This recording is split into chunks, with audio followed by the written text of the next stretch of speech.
I'm Norm Poltenson, the publisher of the Business Journal. I'd like to share a thought with you. Recent editorial I wrote entitled Uncle Sam's Ponzi Scheme. It starts out actually with Otto von Bismarck, who was the creator of what I would call a Ponzi scheme.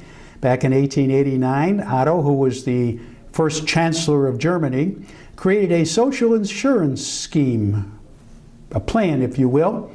And it was very simple. The workers who were currently in the system would pay for retirees.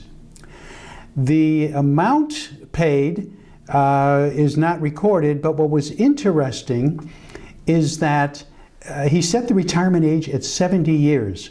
Now you have to remember the average male died at 37 and the average female died at 40. So Otto was no dummy.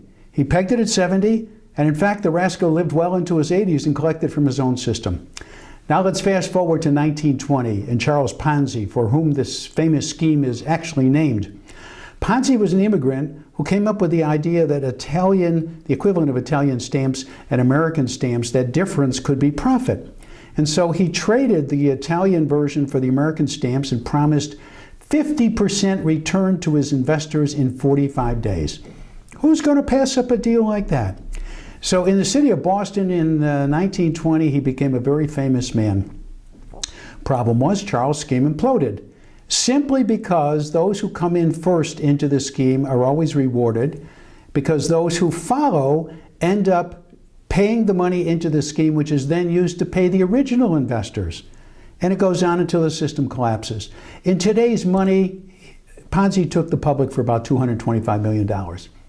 Fast forward to 2008, when our friend Bernie Madoff took $20 billion based on a Ponzi scheme. I don't know if we'll rename it a Madoff scheme now, but it was the same concept. The original investors did well, and the ones who came in at the tail end up losing everything. Now, the biggest Ponzi scheme of all is Uncle Sam. And if you just look at the Bismarckian concept that we've used for setting up Social Security and Medicare, forget everything else, and you look at how those who are retired are being paid, in fact, by those who are still working, the thing that's changed is that even though we set up the retirement age at 65, which is the age that President Roosevelt picked, what happens, we see now that we're living twice as long. Men aren't dying at 37, they're dying well into their 70s. And women are going well into their 80s on average before they pass away. We also have a falling birth rate. It's half of what it was at the time that Otto von Bismarck set up his scheme. We also have politicians with no backbone. Unlike the Iron Chancellor, Otto von Bismarck, our politicians can't say no to any request, and so they're very happy to spend the money. And what's really changed is the technology. You need an educated workforce. We have large swaths of our workforce who are not educated and honestly can't find jobs. I interview people all the time in corporations in Central New York, and they're desperate to find workers, and they can't find them because they're not qualified for the positions. So let's look at the numbers coming out of Washington. If you take President Obama's budget for 2013, his projected budget, the debt line goes up continuously until it hits 200% in 1984, in 2084 rather, and there's no indication whatsoever of retiring any of the debt. If you look at the civilian labor force in the last few years, it's actually collapsing in terms of the number of people who are participating in the labor force, and those who are participating vis-a-vis the total workforce in America. If you look at our gross domestic product over the last 20 years, that trend line has been very low compared to historically where our GDP has to be if we're going to sustain this kind of a scheme. And of course, the rate of spending doesn't slow down at all. I think we all recognize we're headed towards some kind of a Greek implosion if we don't come to grips with it. And my concern is that in the fiscal cliff negotiations, the president actually proposed spending cuts of $1.5 billion a year on a $3.5 trillion budget. We spend $3.5 trillion a year.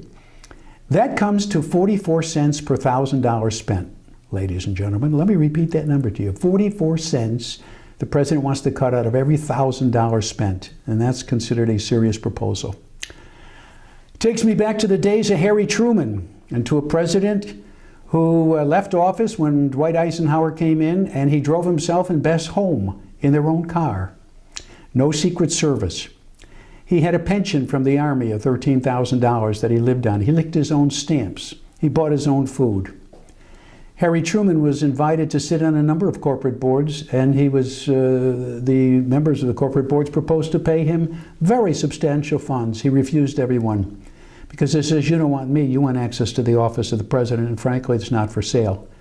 And when Harry Truman was 87 years old, Congress offered him the Medal of Honor, which he refused because he didn't think he deserved it. Harry Truman's, the most famous quote, I think, from Harry Truman, he once said that he had a choice in life. He could either be a piano player in a whorehouse or he could be a politician. And frankly, he didn't see much difference between the two. So I want to know who's the next piano player who's going to lead us out of our Land of Oz concept that we can continue living with a Ponzi scheme which makes Uncle Sam by far and away the biggest perpetrator of Ponzi schemes. I wish everybody a Happy New Year and hope for the future. Thank you.